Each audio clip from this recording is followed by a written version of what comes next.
Hi everyone, in today's tutorial, I'm going to show you how to create this design using Figma and Master UI design system.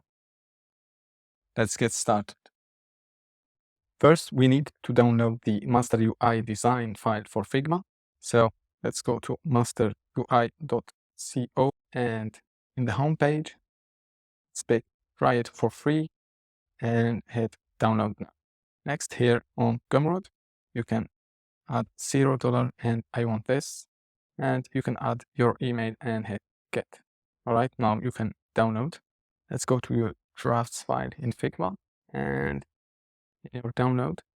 Here is the masterui.fig file. You can select and drag it into your draft.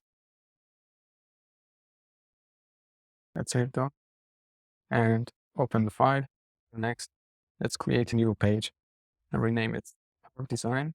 Let's drag it to the bottom of the design file. And here we are going to create our design. Let's begin.